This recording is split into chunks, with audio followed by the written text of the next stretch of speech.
নির্বাচনের রোডম্যাপ ঘোষণা করার পরিবর্তে যদি নিজে পদত্যাগ করতে চান বা দায়িত্ব ছেড়ে দিতে চান, সেটা ওনার ব্যক্তিগত বিষয় হতে পারে, কিন্তু আমরা তো ওনার পদত্যাগ দাবি করিনি। সেনাবাহিনী গণতন্ত্র উত্তরণের জন্য বারবার তাগাদা দিচ্ছে, আর আমরা সিভিলিয়ানরা সেটা মনোযোগ দিচ্ছি না। এটা কি হলো? মাননীয় সেনা প্রধান ওনার বক্তব্যে এমন কিছু বলে নাই যেটা ওনার জুরিসডিকশনে পড়ে না।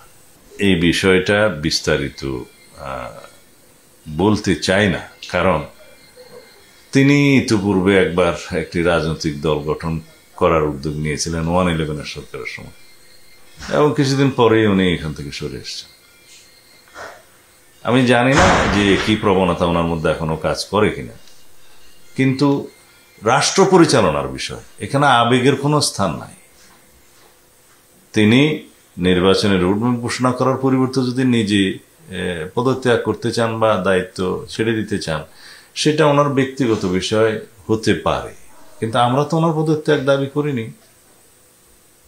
আর যদি একান্তই ব্যক্তিগতভাবে উনি দায়িত্ব পালন করতে অপারগ হন, তো রাষ্ট্র তো বসে থাকবে না, রাষ্ট্র তো একটা বিকল্প ব্যবস্থা খুঁজে নেবে অবশ্যই।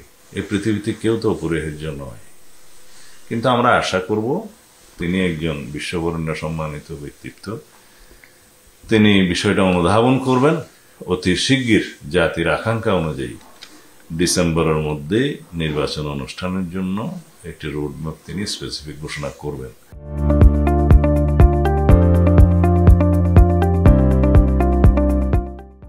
বাকি রইল সবাই যেটা জিজ্ঞেস করে, তাহলে সংস্কার আর বিচারের কি হবে? সংস্কারের প্রধানতম প্রবক্তা তো বিএনপি।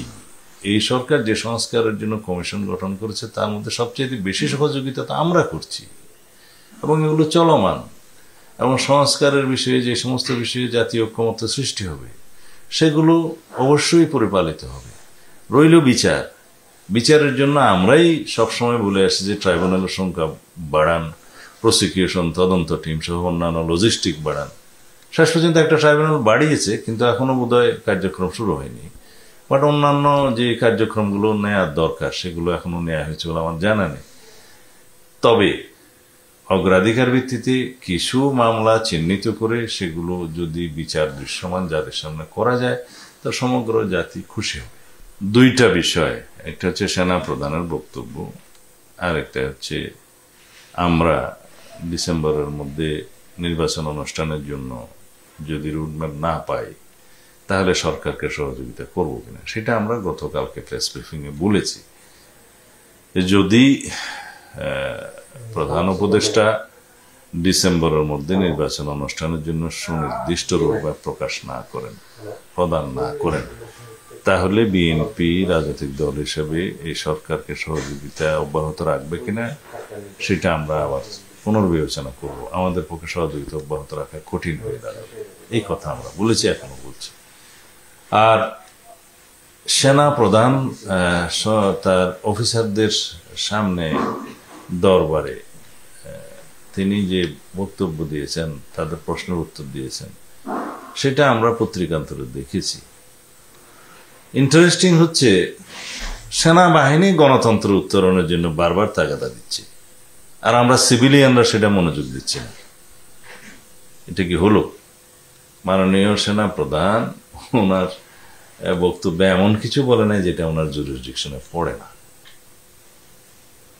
তিনি বলেছেন যে ডিসেম্বরের ভিতরে একটি জাতীয় নির্বাচন অনুষ্ঠান করা উচিত। তিনি বলেছেন যে করিডোর সংক্রান্ত যে জাতীয় গুরুত্বপূর্ণ এবং খুবই স্পর্শকাতর বিষয়ে এটি নির্বাচিত সরকার জাতীয় ঐক্যমতের ভিত্তিতে সিদ্ধান্ত নেওয়া উচিত। তিনি ভুল কিছু বলেন নাই। সার্বভৌমত্ব এবং নিরাপত্তা এই বিষয়টি সেনাবাহিনীর এখতিয়ার, তাদের মতামত নেওয়া আগে উচিত ছিল। এখন জাতীয় নিরাপত্তা উপদেষ্টা নিয়োগ করা হয়েছে একজনকে, তিনি যেভাবে তার পদক্ষেপ নিয়েছেন, কথাবার্তা বলছেন, তাতে করে আমরা শঙ্কিত হয়েছি যে জাতির মধ্যে একটা আশঙ্কাজনক পরিস্থিতি সৃষ্টি করবেন, করিডোরের নামে একটা যুদ্ধ পরিস্থিতির মধ্যে বাংলাদেশকে ঠেলে দিবেন। সেই জন্য বলেছি এই ভদ্রলোককে অব্যাহতি দেওয়া হোক। তিনি সেনাবাহিনী এবং সরকারের মধ্যে দূরত্ব সৃষ্টি করেছেন বলে আমরা মনে করি।